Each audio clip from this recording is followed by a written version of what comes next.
Hello, everyone. I'm Kang. I'm from Monash University. Today, my present topic is about the numerical study on the ratcheting performance of the curved tracks. So let's straightforward to the introduction. So we all know Australian heavy haul operations is mainly shipping the mining products, and the typical companies has the axle load, which is in the range of 35 to 40 tons.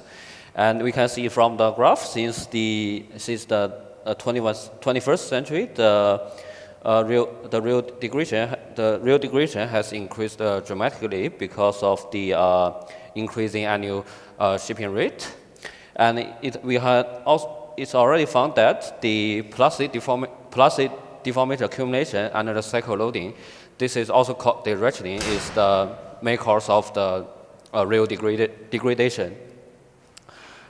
And coming to the next part, so these pictures are the typical real degradation in the curved tracks of the Australian heavy haul systems.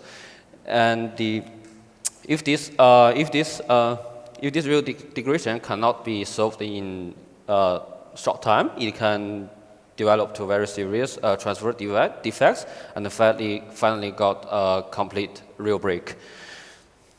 And here's some main factors that's causing the real degradation. It's very traditional things. It's including some normal loads, and also the centrifugal load, and also creepage and friction levels. And the very important one is the wheel and the real profiles, and also the wheel and real steel grease.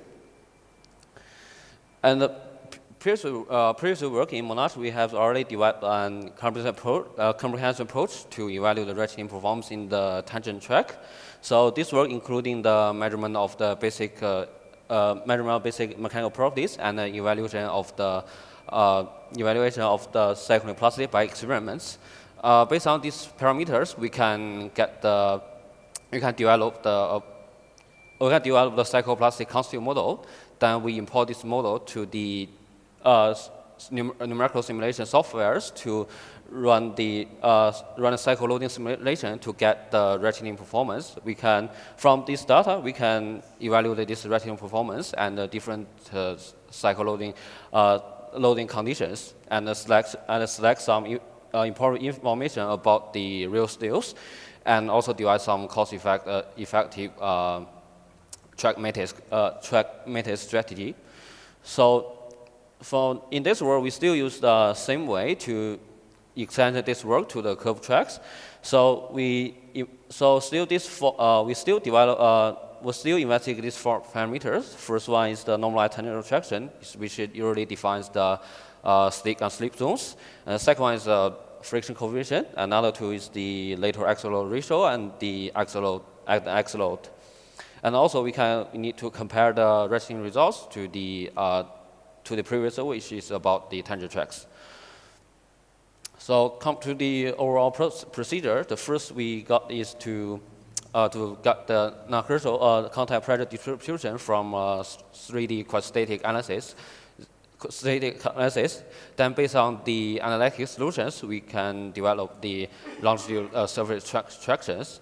And after that, we got these 2 pressure distributions, and when we combine, they develop the constitutive cycloplastic models. We can do some evaluate the ratcheting performance under the cycle loading simulations in the curved tracks. So coming to the first part is to the numerical model of the quadratic analysis. So simply we apply this lateral load and the vertical load to get the contact pressure distributions. All the parameters we use is the real and wheel profile used in Australian heavy haul systems. And as the length of track, we can see is quite shorter compared with the curvature of the radius. So we can simply use a strict segment to do the simulation. So the material property we use is the first one. The wheel is just is described by the elastic plastic constitutive model combined with the isotropic hardening rule. As for the rail, we use this develop the cycloplastic models. And the 3 types of pure lattice rail steels is commonly used in Australia. First one is the low alloy treated real steel with 0.8 carbon contact. And other two is the hyper-UTAC steels with 0.5 carbon contact, and the other one is the 1% carbon contact. So these pictures, first one is the contact pressure we got from the acoustic analysis, and the other three is the longitude surface tangential traction we got from the analytic solutions. So as we can see, if we increase the normalized tangential traction coefficient, we can get large area of slip zone, and the maximum tangential traction stress will increase. Coming to the cycle loading simulation, after we got the two pressure distributions, we simply translate these two pressure distributions from left to right, and we define a target section and the middle of rail to output the 6 components of the plastic string. And the number of circles we simulate depends on when the position with the maximum ratcheting string reaches a cyclist steady state. And to evaluate the ratcheting performance, the first equation just to output the effective plastic string. And this one is to predict the correct initial life. It's based on the duct limited divided by the maximum stabilized ratcheting string rate. And the last one is to judge if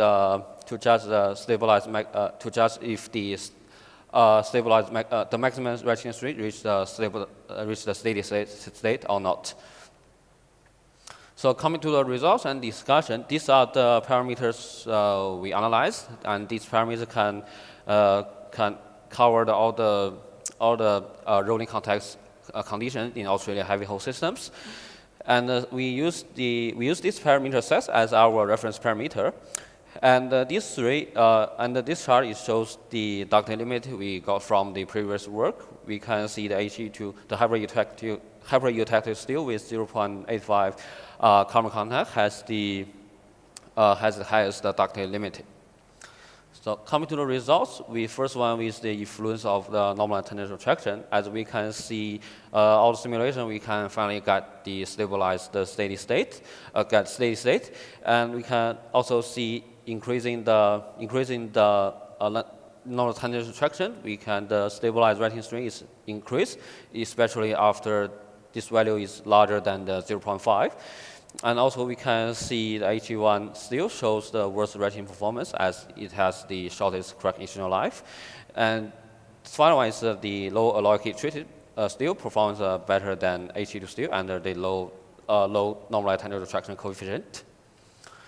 The next one is the friction coefficient, similar to the previous one. We can also get the stabilized ratcheting string, and also all the correct initial life is decreased with the friction coefficient, and HE1 shows the worst ratcheting performance. And coming to the next one is about the influence of the lateral axial load ratio. So we can the typical conclusion from this one we can see is that this parameter does not have too much influence on the two hyper-eutectic steels. And also there's some decrease of the correct initial life with the increase of the lateral axial load ratio. And also we can get the HE2 steel has the best ratcheting performance. As the next one is the last one is the axial load ratios, and we can see this parameter does not have much influence on the HE2 steel, but also the correct initial life can decrease with the axial load, and also the HE1 steel shows the worst performance, but the HE2 shows the best one. So coming to some additional information from these plots, we can see HE1 steel always has the worst ratcheting performance. The main reason is because it has a lower stabilized maximum ratcheting string, and also it has the lower duct limit, and also sometimes we can also see this steel can generate sometimes generate a lower stabilized maximum ratcheting string than the other steels. And otherwise, as the rolling context condition become severe, so we can see the H2 still always shows the best ratcheting performance. The next one is as the loading condition becomes more severe, we can see the error HD still the ratcheting strength, the stable maximum ratcheting strength decrease more significantly than other steels. This is because the previous work we have only found this kind of steel has the largest spacing, which can significantly sensitive to the cycle softening. And also from the correct initial locations, which is corresponding to the locations of the stabilized maximum ratcheting strength. So as we can see, as the loading conditions becomes more severe, this correct initial location will shift from probably 1 millimeter balance the top initial contact to the running surface. And also comparison with the other results from tangent tracks, we can see we got a similar general trend with the results from the tangent tracks. But most of the ratcheting performance are much severe than the tangent tracks, and this is because mainly because of the narrow contact area as the running surface. Yeah. Okay. And also it should be noted that these profiles should be modified to avoid these dangerous contact simulations to form almost a conformal contact. And also, this is some information we already got from the previous results. So we can see is already HE2 has the best ratcheting performance. And also, these some conclusions. So we successfully evaluated the ratcheting performance in curved tracks. And also, we can see the HE steels provide the best ratcheting performance. And post-wall initial regulation will shift to the running surface as the loading condition become more severe. And the last one is high rails may require more frequent maintenance than the tangent tracks. Yeah, that's all. Thank you.